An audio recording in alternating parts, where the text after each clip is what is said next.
Azad Samaj party के राष्ट्रीय अध्यक्ष और नगीना से सांसद चंद्रशेखर आजाद ने प्रबुद्ध जन सम्मेलन में सीएम योगी आदित्यनाथ और प्रधानमंत्री मोदी की सरकारों पर जमकर निशाना साधा।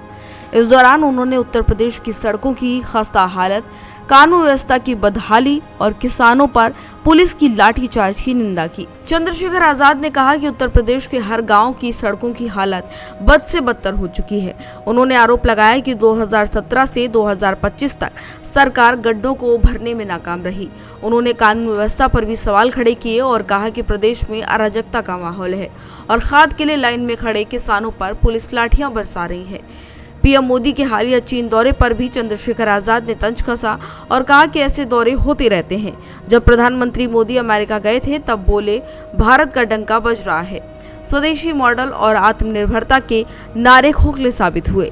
इस दौरान उन्होंने राहुल गांधी की वोट अधिकार यात्रा और इसका समर्थन करते हुए कहा कि वे पिछले 1.5 साल से वोट चोरी के खिलाफ गांव-गांव जा रहे हैं और हर वार्ड में 4 वोट रक्षक बनाने की योजना पर काम कर रहे हैं। किसी भी जिले में चले जाओ, घरों के ऊपर से 11,000 की लाइन जारी है। हर महीने सैकड़ों लोगों की जान जिलों में जाती है, सरकार कोई संज्ञान नहीं लेती। आज तमाम तरह से कानून व्यवस्था ठप हो गई है।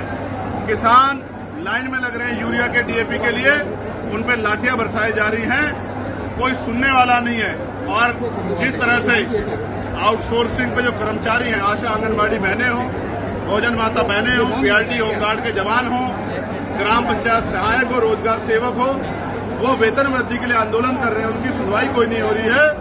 इन तमाम मांगों को लेकर हम लोग पार्लियामेंट में से लेकर सड़कों तक लड़ाई लड़ रहे हैं। अब उत्तर प्रदेश में भी गांव-गांव जाके हम लोगों को इस आंदोलन से जुड़ने का 13 दिन से लगातार विपक्ष। बता दें कि चंद्रशेखर आजाद अक्सर दलितों और तमाम सामाजिक मुद्दों को लेकर मुखर होकर बोलते नजर आते हैं। वे आजाद समाज पार्टी के संस्थापक हैं, जिन्होंने 2015 में दलित समुदाय की आवाज उठाने के लिए काम किया। अपने राजनीतिक करियर में लगातार वो आगे बढ़ते जा रहे हैं और अब नगीना से सांसद भी चुने गए हैं।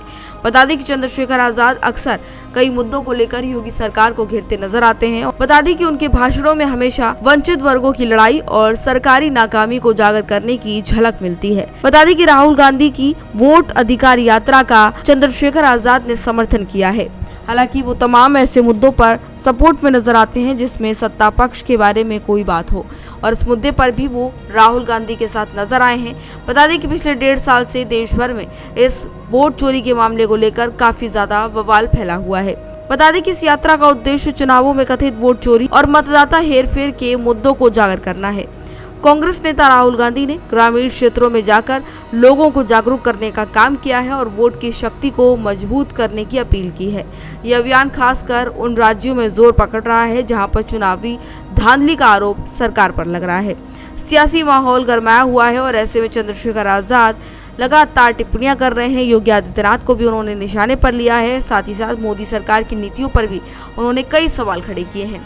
ऐसे में कहा यह जा रहा है कि इस सियासी बयानबाजी आने वाले दिनों में और ज्यादा तेज हो सकती है, खासकर उत्तर प्रदेश जैसे राज्य में जहां पर आने वाले दिनों में विधानसभा चुनाव होने हैं और 2027 के चुनाव से पहले राजनीतिक पारा हाई नजर आ रहा है। इसी बीच चंद्रशेखर आजाद भी काफी एक्टिव नजर आ रहे हैं। अखिलेश यादव भी लगातार सत्ता पक्ष पर निशाना साध रहे हैं। एक तरफ राहुल गांधी और अखिलेश यादव दोनों मिलकर बीजेपी सरकार को घेर रहे हैं, वहीं दूसरी ओर चंद्रशेखर आजाद भी कोई मौका नहीं छोड़ रहे हैं। ऐसे में क्या माहौल आगे बनता है वो देखने वाली बात होगी, लेकिन फिलहाल राजनीतिक पारा यूपी का काफी हाई है। फिलहाल इस जानकारी में इतना ही। इसी तरह की तमाम और जानकारियों के लिए देखते रहिए भारत एक्सप्रेस यूपी।